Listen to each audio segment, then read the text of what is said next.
Hey, what's up guys? Got a quick video here to show you 10 TTMs. Gonna cut down on showing you purchases, just seems to slow down videos. I know you guys are here to see the TTMs, not the purchases. I might mention something here or there, and I am gonna mention a purchase today because I found out there's a whole set that I could use for my archive project that I didn't even know about. Actually, technically 2 sets, but there's not much in the second set.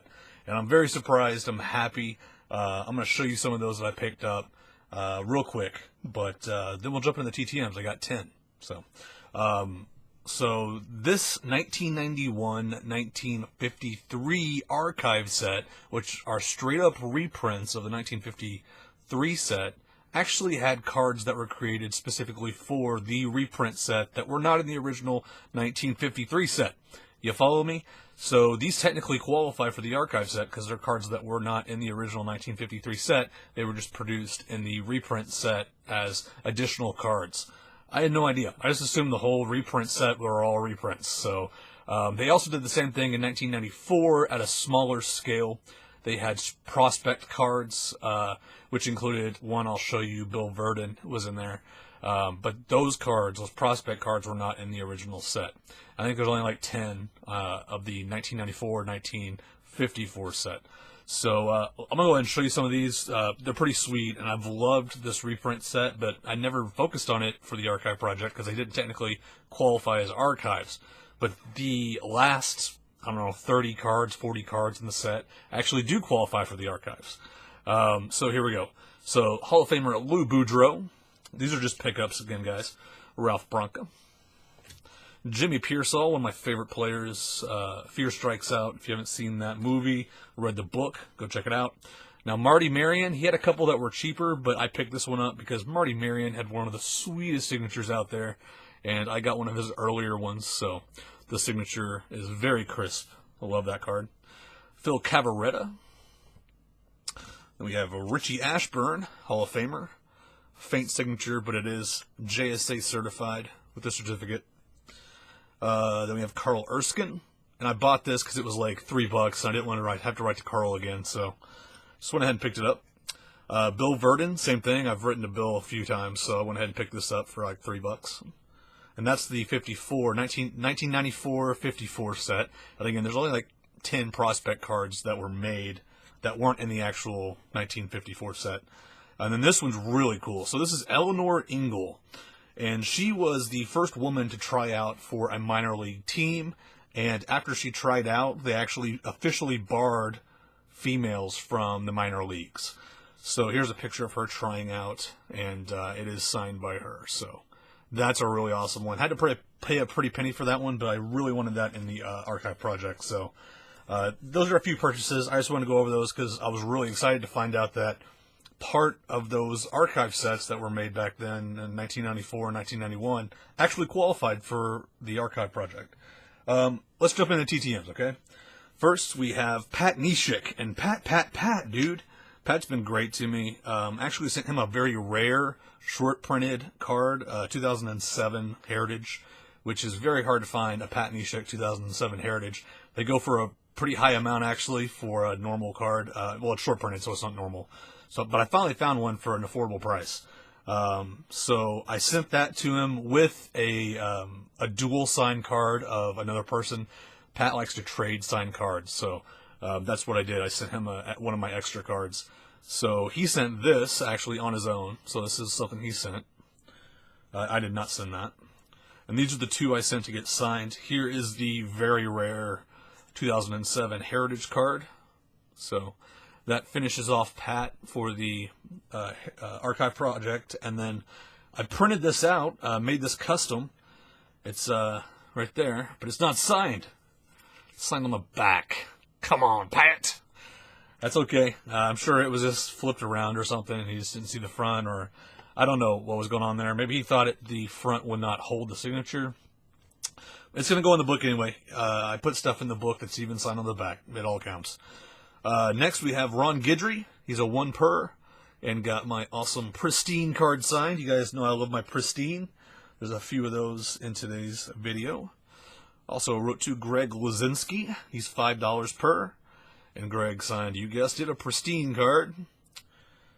Again, I don't prep those guys. Those signatures that I show you come out just as good, like, not prepped. So, I love that set.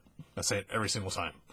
And then he also signed an old school archive card from 2001, which technically was not a redo of the, a redesign. It wasn't a redesign of the original cards. It was actually a straight up reprint. So this does not count for the archive project. But I did have a few laying around that I have been sending off, just to store away. Next, we have another purchase. This is Jack McDowell. He is $5 per, so he signed this. Actually, dang, I forgot to pull it up. Let me pull it up real fast. Sorry, guys. Jack McDowell playing for the Indians. Indians legend, Jack McDowell. And he played a total of, 38 games. So he actually played less games with Anaheim, but still, it's just weird to see him on the Indians. I'll throw it in the oddball teams, but I don't know why I didn't pick up an Anaheim Angels card, because he played less games for them. Anyways, moving on. We have this card, which is a baseball card magazine card. Kind of signature got lost in there, but that's okay. Still counts for the archive project. Then we have, you guessed it, Pristine. Signed nicely right there. Signature pops, not prepped. Can't stress that set enough. I guess I shouldn't be promoting it because, like, the cards are a little expensive to get. I'm just going to run up the price if everybody's buying them. Then we have another baseball card magazine set card for the archive project. Okay, moving on. This is a 1 out of 2. Only signed 1. Really wish you would have signed the second one, because now I can't really send it back because he'll know it was me because it's a micro, and he didn't sign the micro. But he did sign this starting lineup Talking Baseball card, but it's not like a record like the big cards. So sign that nicely there. Did not sign the micro, so I don't know, maybe I'll wait a couple years and they'll forget about it. I don't know. I'll sit on it, I guess. Next we have Jerry Reynolds, the basketball player. Found this really cool little sticker card from Panini, like old school Panini. And he signed that there. And then signed a 1992-93 archive card. Yes, basketball had an old school archive set where they did the baseball designs with basketball. So that counts for the archive project. Next up, we have 3 of 3 from TTM Hall of Famer, and my first time writing to him, Hershey Hawkins. Signed the Fleer Tradition, which is, of course, is a ripoff of 54 Tops. Then signed the archive set, the 92-93 archive. And then also signed this, which, I'm torn whether to put this in the archive project or not. It's the 1995 design. But basketball just basically copied baseball's design the same year.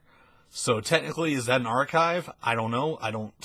Under my definition, it kind of is. But it was their main set that they put out that year. It wasn't like an offshoot. So I'm going to put it in for now, but, I may take it out later. It's a tough one. It's a tough call. Next, we have Scott Pollard. Signed this Fleer Tradition card. And then also signed this Fleer Tradition card. And this is obviously a offshoot of the 54 set. Next, we got 2 more guys. This is a big one. I went ahead and sent him all the stuff that I needed signed, and he signed it all. $15 per. This is Fergie Jenkins on an Archives card, and on a Topps Fan Favorites card, and on an Archives card, and on another Archives card. Archives had him in almost every set for a while. And guess what? Another Archives card. And then a Pristine card. Gotta have my Pristine. Okay. And, he sent this as an extra. A nice signed photo. So that was an extra he threw in.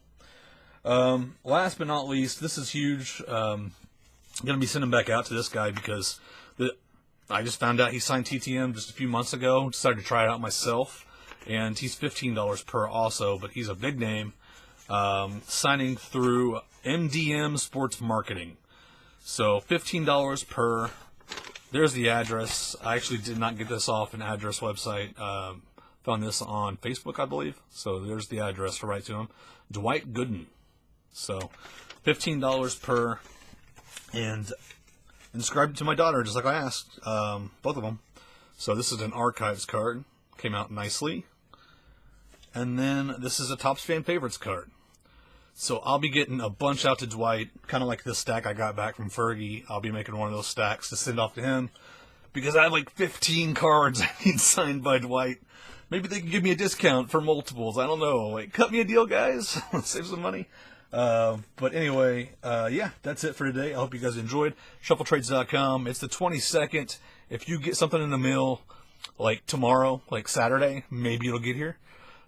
So go do that. And, yeah, that's it for now. Hope you enjoyed, and you take care, all of you autograph addicts.